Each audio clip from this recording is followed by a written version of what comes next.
It was supposed to be a normal first day. A new school, a new uniform, a new beginning. But within minutes of stepping onto campus, Ella was surrounded, sneakers squeaking, laughter echoing through the halls like knives. Someone shoved her shoulder, another tripped her foot, her book scattered across the floor. She fell hard. The crowd roared with laughter. "Welcome to Ridgewood High, loser," sneered a tall boy with a Letterman jacket. "Guess no one taught you how to walk." Ella looked up. Her palms scraped, her knees bruised, but her eyes were calm, almost too calm. Then, in a voice barely above a whisper, she said, "You have no idea who you're messing with." No one knew then, not the bullies, not the teachers watching from a distance, that the quiet new girl on the floor had once trained with one of the world's most elite martial arts instructors, and that by the end of that day, every single person in Ridgewood High would know her name. Ella Thompson wasn't the type to stand out. She was soft-spoken, polite, and always kept her hair tied in a neat ponytail. After moving from Japan to the US with her mother, she hoped Ridgewood High would be a place where she could finally fit in.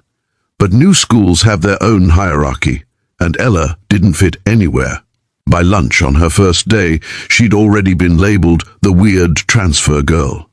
She ate alone at the far end of the cafeteria, tracing patterns on the table with her finger while the other students gossiped and pointed.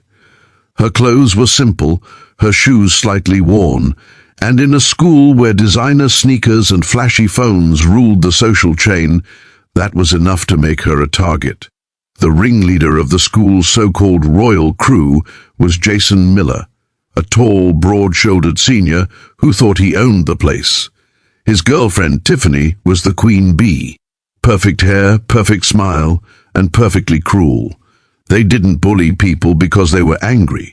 They did it because it made them feel powerful.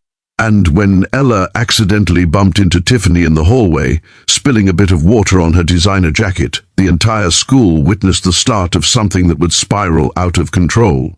"Oh my God!" Tiffany shrieked, looking down at her sleeve like it had been dipped in mud. "Do you even know how much this costs?" I'm so sorry," Ella stammered, bowing slightly out of instinct. "I didn't see you." Tiffany pushed her. "Don't bow to me, freak. This isn't Japan." Jason and his friends laughed, pulling out their phones. Ella's face turned red, but she didn't respond. She simply picked up her notebook, clutched it to her chest, and walked away. That silence, that refusal to fight back, only made them want to push her harder. The next few days were a nightmare. Notes saying "go back where you came from" appeared in her locker. Someone poured milk into her backpack. Even the teachers turned a blind eye. But what no one knew was that every night after finishing her homework, Ella would clear a space in her small apartment's living room, lay down a thin blue mat, and begin to move. Her mother would watch quietly as Ella's body shifted from stance to stance. Graceful, fluid, precise. Karate, her late father's art. He had been a martial arts instructor for the Japanese self-defense forces before passing away in an accident when Ella was 9. He taught her that strength was not about fighting, it was about knowing when not to. "True power," he once said, "is in the control you keep when the world tries to break you."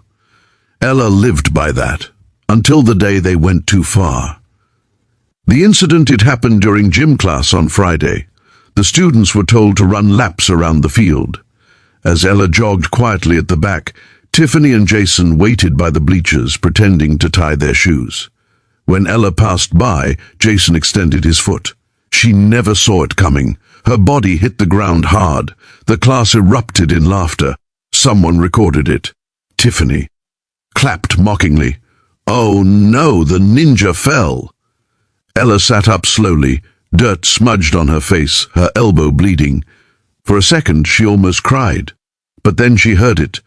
Jason's voice, loud and arrogant. "Guess you're not so tough after all, huh?" Something inside her shifted. A switch flipped. She stood up, her movements eerily calm. The laughter around her started to fade. Ella looked straight at Jason, her voice steady. "You should stop," Jason scoffed. "Or what? You gonna bow me to death?" The smirk froze when Ella stepped closer. Her eyes locked on his, unblinking, cold, focused. And for the first time, Jason felt something strange. Fear. Coach Henderson ran over, shouting at everyone to line up. Ella said nothing. She just walked away quietly. But word of that look, that chilling calm, spread fast. By Monday, the video of her fall had gone viral in school group chats. But something about it bothered people. The way she'd stood up, the way she'd looked, as if she was the storm before the lightning. The next week, Ridgewood High hosted its annual Talent Week, a friendly competition where students showed off their skills. No one expected Ella to sign up, but her name appeared on the sheet. Jason and Tiffany laughed when they saw it.